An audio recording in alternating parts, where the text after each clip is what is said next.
Hi guys, it's time to tackle another system. With this video, we're going to navigate through the digestive system, and we're going to just touch on the excretory system a little bit using your trusty textbook here. This system falls page 21 through 24. Make sure that when you're watching these videos that you're pausing to take down the notes as frequently as you need to. Go back, rewind, rewatch, whatever. Don't write things word for word that you'll see on the slide here. Make sure that you get things in your notes like you need to. So let's dive in. So the digestive system shouldn't be unfamiliar to you. However, I'm guessing you probably haven't gone through the ins and outs of it. Before you start taking notes, make sure you read pages 21 to 25 in the textbook so you have a better understanding of the things that I'm going to talk through. Okay. Now, the function of the digestive system actually has 4 separate parts, and the book does a very good job of laying out what each stage of those four stages are. Okay, so the first stage in the function there is to take food in, and your book gives it a term called ingestion, and that means that we're going to eat the food, and that's where the digestive process starts. Okay. Next, the food is going to travel through your digestive system down into your stomach, where it begins to break the food down. There's got to be both a physical breakdown and a chemical breakdown. I guess you could kind of say those are the same thing, but we actually have to break the food into smaller pieces, and we have to kind of break it down chemically so it can be absorbed later. The third stage is to absorb the nutrients that the food has.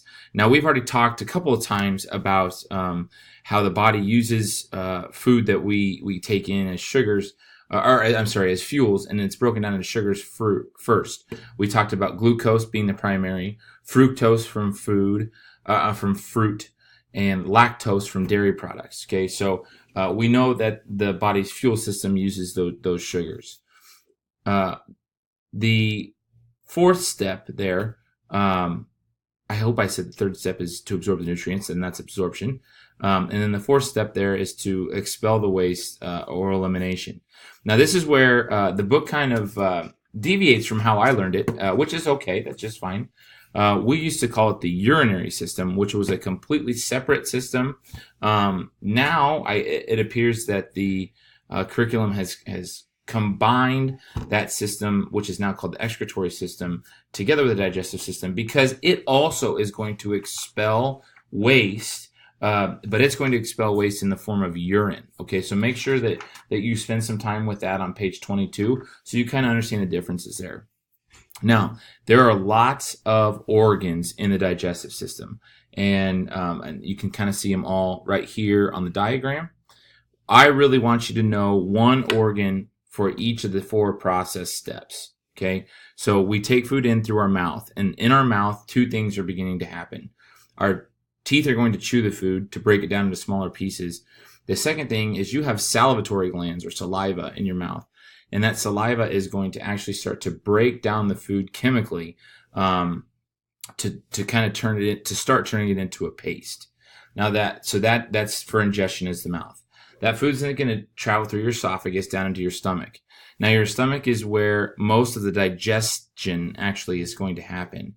And in your stomach is stomach acid, and that acid's job is to actually turn the food in there into a paste or hopefully even to a liquid.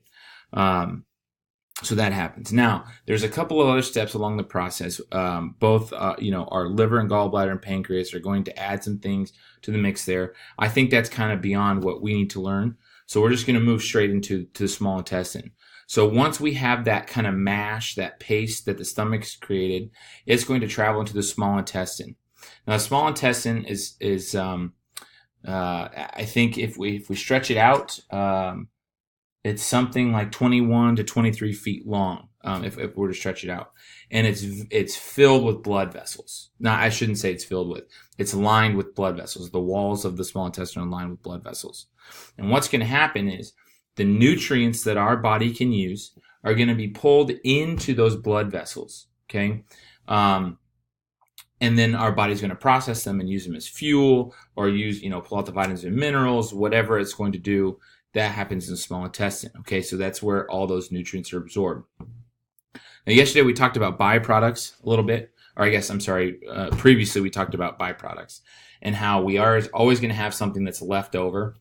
Well, that leftover stuff is going to continue to travel through the small intestine and end up into the large intestine. And that's step 4, they expel the waste. The large intestine is going to pull the remaining water and any straggling nutrients, which aren't going to be very many, out of that food mash paste there. Okay, so then the primary job of the large intestine is to package the waste for expulsion or elimination, and that's when we actually, when we defecate. I don't know if you've heard the word defecate, or go number 2, visit the toilet for number 2. So those are the organs and parts that I'd like you to know. I'd like you to know those 4, one for each of the 4 steps of the digestive system. Okay, it's going to be imperative that you have those 4 terms: ingestion, digestion, absorption, elimination, because those will appear on your assessment, just like that. Now, there's really not a lot of other need-to-know information. It may be worth your while right here, instead of writing none, to also include just the excretory system right there, which is on 22 in your book. And those are the kidneys, bladder, and then the urethra, which expel urine out of the body. Now, what I'd like you to do is I'd like you to take a few minutes here and Google 2 diseases or dysfunctions of the digestive system and get those in your notes in 10 words or less. There are lots and lots and lots and lots of problems with the digestive system. You'll be able to find plenty. Make sure you're staying away from cancer, because that we've talked about how that's a separate issue.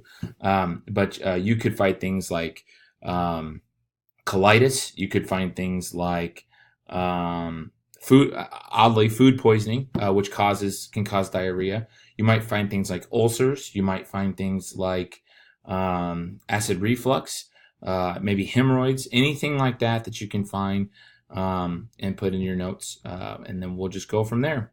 Like I said, take your time, go through this as many times as you need to, and we will push forward with more systems later.